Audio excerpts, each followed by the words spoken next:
We have a delegation today. It's a delegation from Jim Corcoran, owner of St. Anne's Spa, and it's regarding short-term rental accommodations.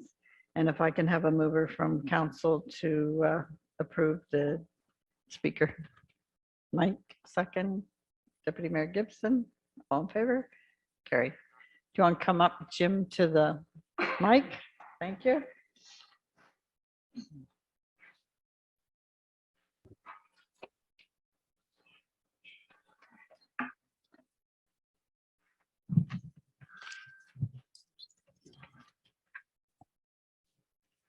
Your Worship, members of council, members of staff, thank you for taking time to hear me today. I apologize in advance. The male side of my family has something called quiver lip. It's when we get very passionate about an issue, my top lip will start to quiver and it will sound like I'm about to cry. It's also nervousness in front of public, but in this particular case, I can tell you that I read this bylaw and the FAQ, and it left me in a state of paralysis. I was absolutely horrified that in this environment, this council would approve this bylaw, and I'll tell you why. Just in terms of background, this morning, a neighbor of mine, James Gravett, who lives on Clouston Road, is dealing with the residual of his mother's estate, who passed away in August.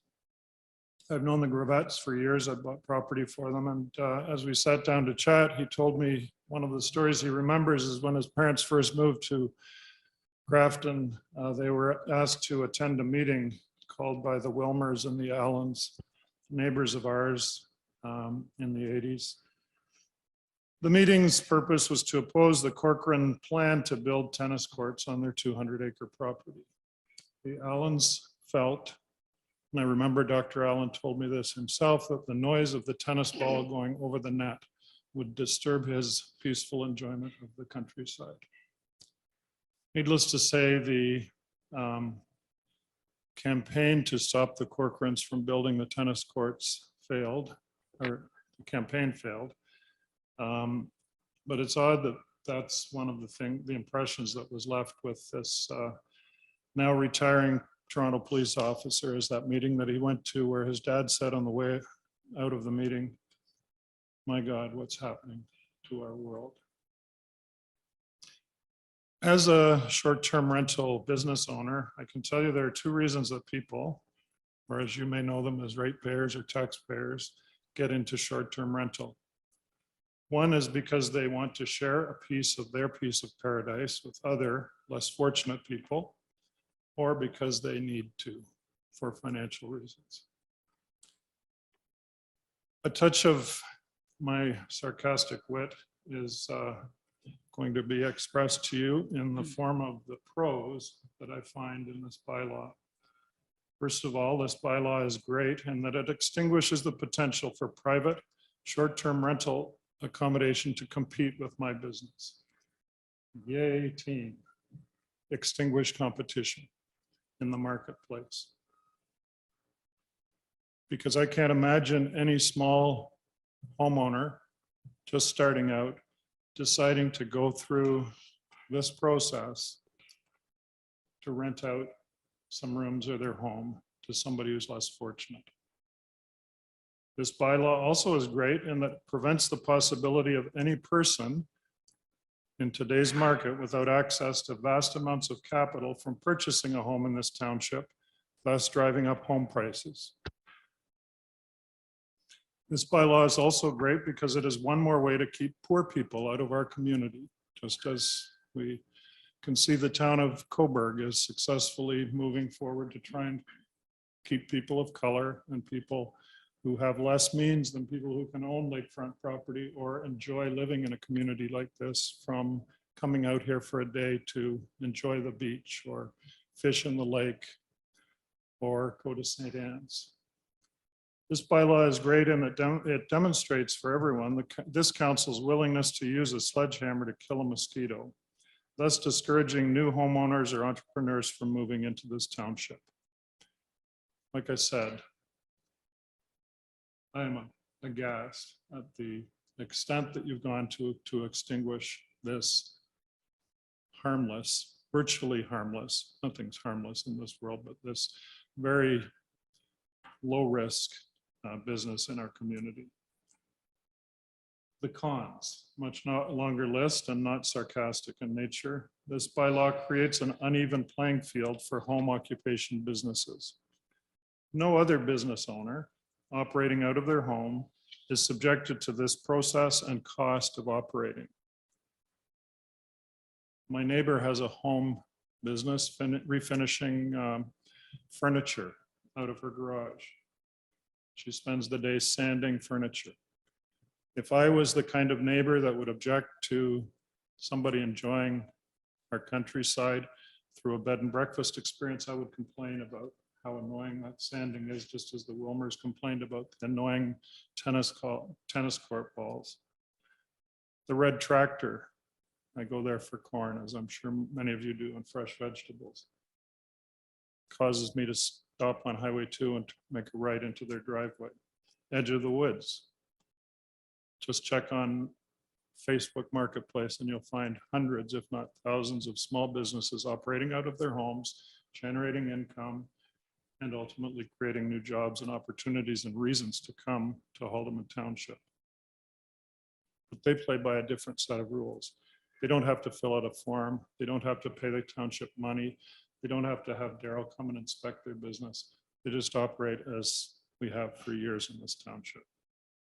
Also sends a strong signal to that this municipality does not support grassroots tourism, driving business to surrounding municipalities. If this survives this council, there'll be a red circle around this township indicating that this is not a place to stay overnight for a short-term rental to experience Rice Lake, Lake Ontario, St. Anne's, or the rolling hills of Northumberland or the Northumberland Forest. It will drive that business to other townships and other municipalities that quite frankly have more amenities than we have on offer here in Alnwick Haldimand. It adds a tremendous workload to an already overburdened building inspector. As a frequent user of the building department, I know the amount of work that Daryl has on his plate and that Jennifer has ahead of her to work with the growth plan for this community. It definitely is an infringement on the rights of private property owners. On top of inflation and high interest rates, this bylaw adds yet another barrier to home ownership. Some of you may know my nephew, Chris, who built a house in Vernonville with the intention of either having a live-in suite for his parents or a bed and breakfast to offer accommodation for people attending Whispering Springs. He was visited by the building inspector for a final inspection and reminded that if he considered putting this into a bed and breakfast pool, he would be shut down. It does nothing to address the potential for conflict that invariably arises between neighbors with different lifestyles, different backgrounds, different political points of view, different ideas of how to enjoy this great township. It will drive the short-term rental business underground. It pits one neighbor against another. It spends sparse municipal tax revenue regulating an industry that is already self-regulated. Airbnb is one of the success stories of the internet that does a great job of regulating not only the renters, but the homeowners. Forces homeowners who are financially strapped into the horrors of long-term tenancies unique to Ontario. Any of you have ever rented a home to a long-term tenant and then tried to end that tenancy? Or had a tenant who just decided to stop paying rent, or a tenant who trashed your building? You'll know what I mean by the word horrors. I can't think of a worse business to be in than long-term rentals. And yet you're forcing new homeowners into that situation. Strangely enough, it caught me, the single largest employer, the single largest tourism operator, and the single largest short-term renter in the township, and many other stakeholders completely by surprise.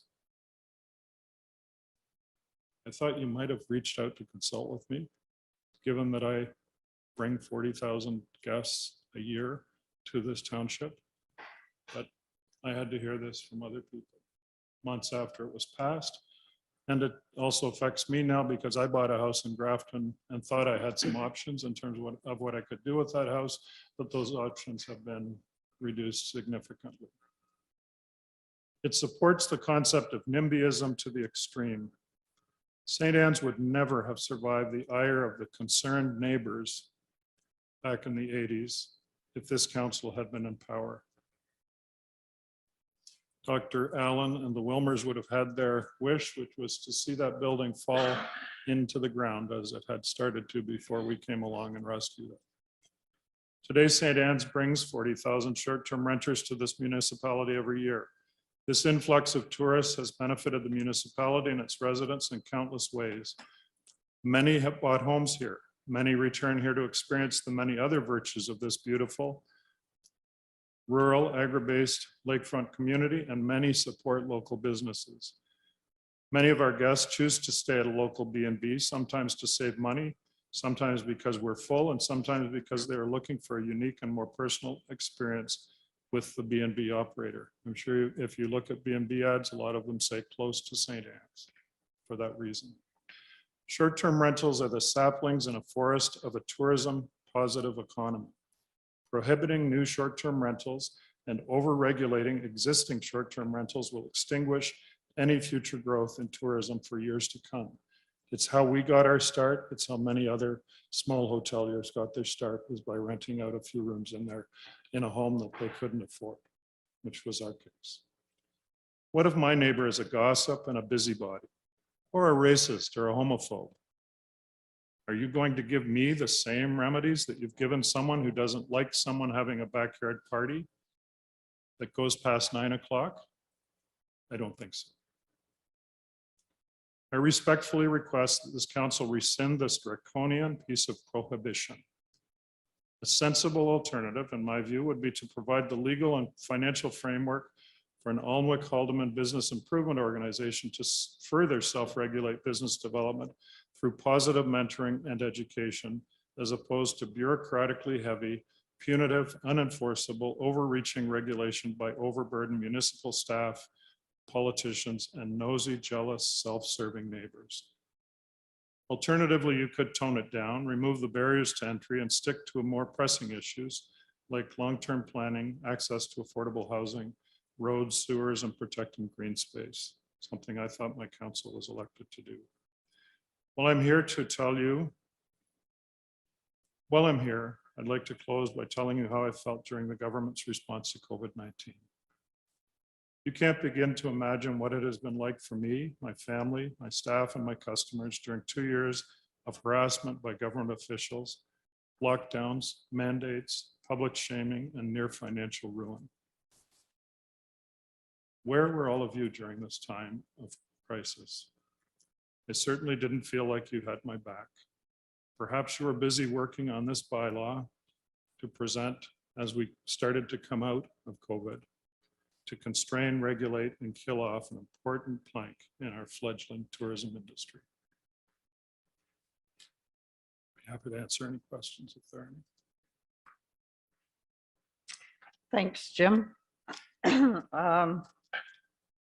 I'm sorry you feel the way you do, and listening to you, I certainly see your side of it from the business point and all the work you've done. And perhaps council will make the decision, or, you know, as we hear from more people, that this has to be reviewed. But I did a little bit of homework, and my understanding is that your business allows for you to buy small or homes for the purpose of your business and have Airbnbs. And also that you're considered a home occupation.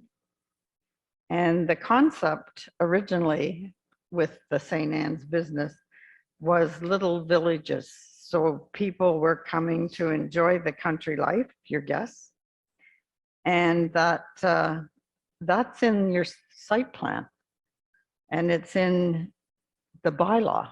It's either in the bylaw that you can still buy homes within a 2 or 3 mile radius that would be attached to your business. So you may buy one that needs rezoning just because of the zoning it's in. But from my understanding is they can still be added to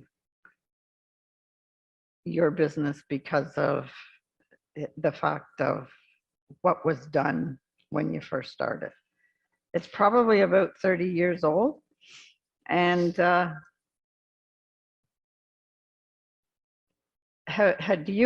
you by any chance have that bylaw, a copy of that bylaw or that resolution? And if not, we should be looking for it as well, because I was told it's either a resolution in the minutes, so it would have gone back to the 80s or early 90s, and that it's either a resolution to that effect or the bylaw. Madam Mayor, just to clarify, I'm not here because I have any issue as the owner of St. Anne's. No, I know, but I'm here as a citizen. St. Anne's went to great pains to set out the framework for our growth over any number of years. Yeah. And it was the mayor at the time, Bill Finley, and Terry, that guided us through that process and suggested that we come up with a master plan in terms of what we might someday do. And that allowed the township to put that plan into the official plan, put the first stage of that plan into a site plan agreement. And also, given the fact that at the time I had very limited financial resources, the township agreed to allow us to operate not what was considered a bed and breakfast at the time, but basically before Airbnb existed, we were buying homes and renting them. So we have a collection of spa cottages, we call them, that are never occupied by me, the owner, never occupied by anybody other than transient guests of St. Anne's. And they created a bylaw that Jennifer has a copy of, and I have a copy of, that allowed us to do that within 2 kilometers of the spa. The property that I just bought in Grafton, Jennifer was quick to point out, is more than 2 kilometers from the spa, so it would require rezoning. That's not why I'm here. I'm here because the council of the day had the foresight to see the potential that St. Anne's had as a new direction, not a new, but a complementary direction for this township. At the time, the only business in this township was farming. Yep. This was an agri-based economy, and it still is. But they saw the opportunity for, and to their credit, great wisdom. This was before the regulation that Airbnb, or the structure that Airbnb provided for the traveling public and for homeowners. So they allowed that. The reason I did it at the time was I couldn't get commercial financing for the growth of my business. I still have trouble getting commercial financing. Banks are very tight-fisted when it comes to lending money to tourism operators, but I could go out and get a residential mortgage, buy a house, turn it into an accommodation, allow us to expand our business during the times that we were busy. And back then we were pretty much busy on weekends and throughout the summer. Now we're busy year round. So the only selfish thing that I guess I would put forward is, if we squelch the existing bed and breakfast operators in the vicinity of St. Anne's, that will be less people who come for a day spa and decide to spend the night here, as opposed to going to Whitby to go to the new water park in Whitby and stay in any number of hotels and motels in the area. So and as I said, it's like saplings in the forest of tourism. These small operators someday become big operators. Yeah. Someday they become homeowners that don't need strangers in their home. But it's a form of slowly growing. And sure, there's going to be problems with that, just as there are problems when you have one neighbor who wants to have a campfire at night and some people drink beer and make noise, and another neighbor who wants to set off some fireworks to celebrate Canada Day, and another neighbor who wants absolute silence in their community. So that's my motive, is I think this is just a bad piece of legislation. Okay. I'm actually happy to hear from you, because there was a little bit of discussion on that at the time, how it was going to affect other businesses, but to hear from you really explains it in a big way. I'm going to ask council if they have any questions. Councillor Phil?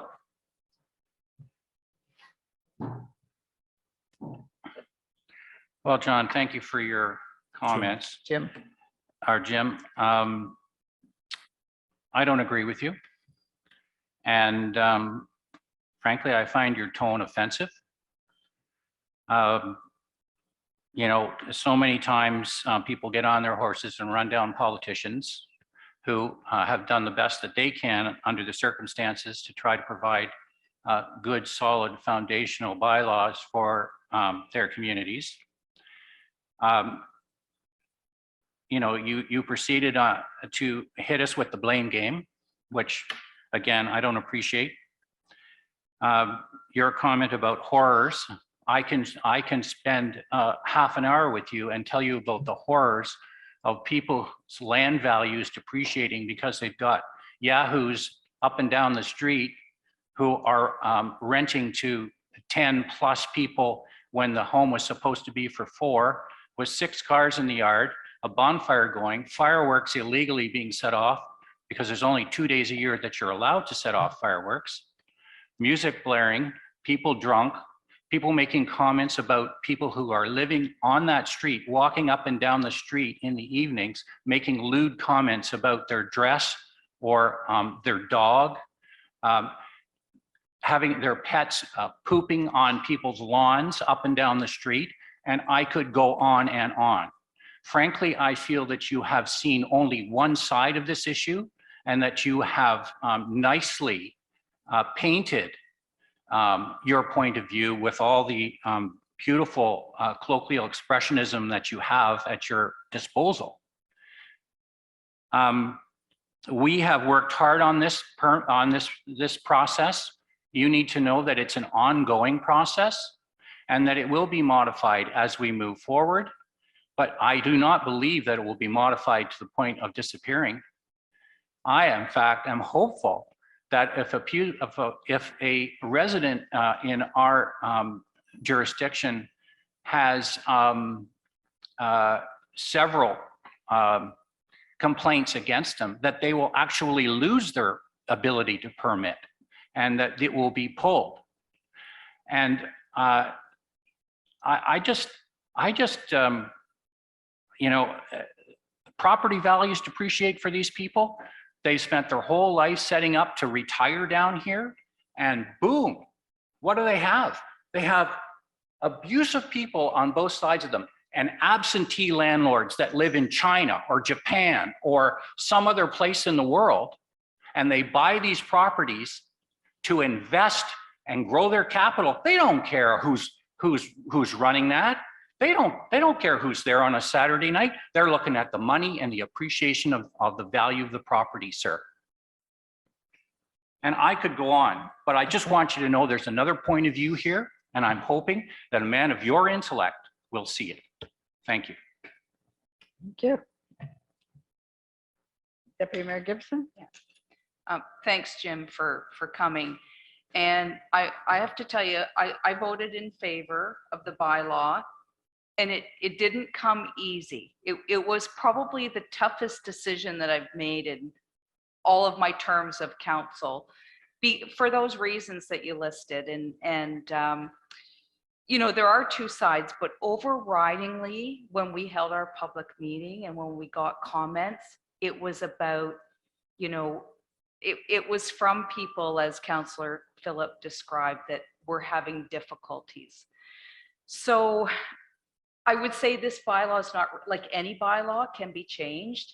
And I hope that the incoming council takes you up on your offer of assistance with economic development and you know, assisting with attracting business here, because I think you have a wealth of knowledge. You certainly got experience, and we could use your assistance. So I'm just going to implore to anybody who's listening that is going to be elected that I think I heard you say that you'd be happy to offer assistance.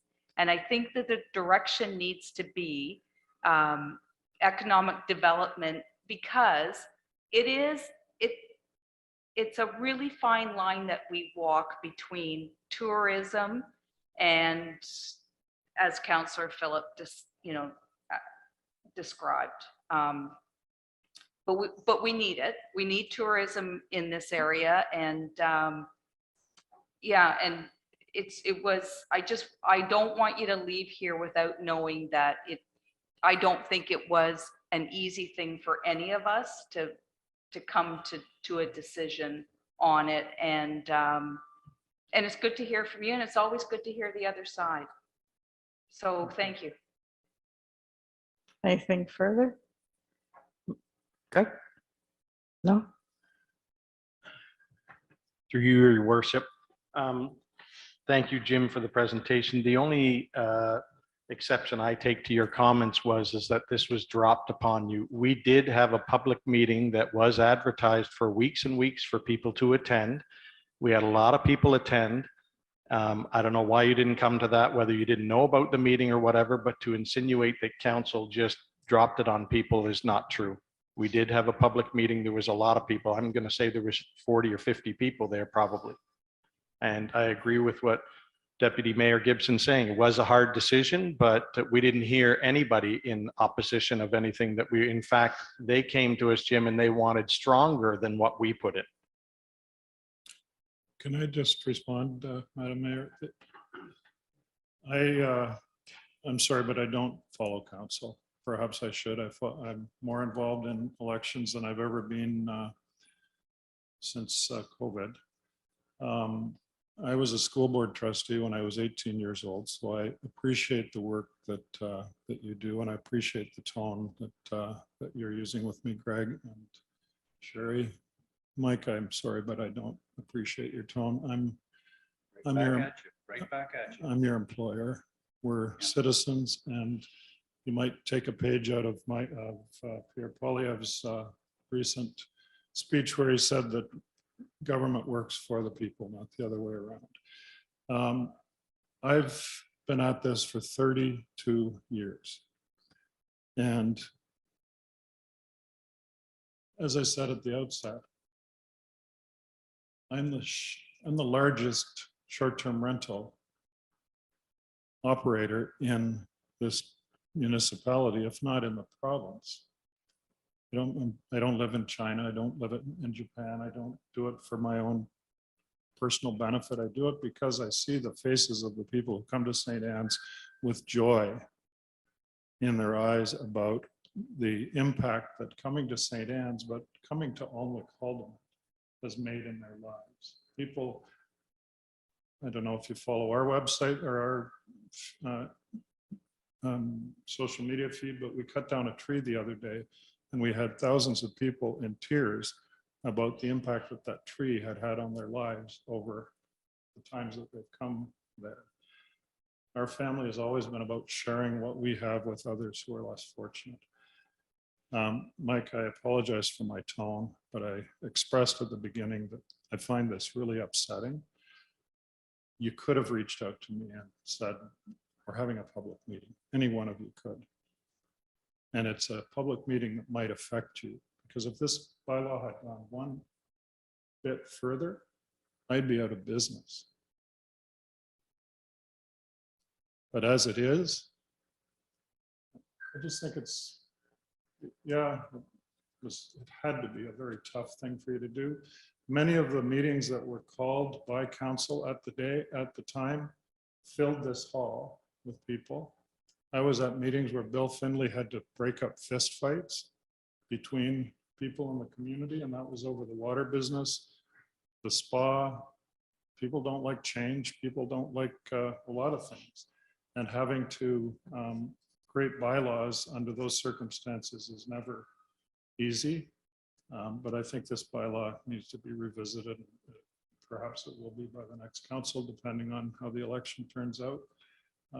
But I certainly hope so, because there are a lot of people, vast majority of people.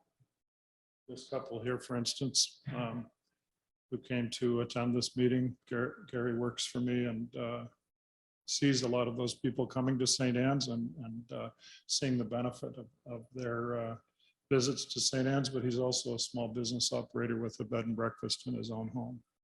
And he just sold his home and has bought another home and is caught in the middle of this bylaw.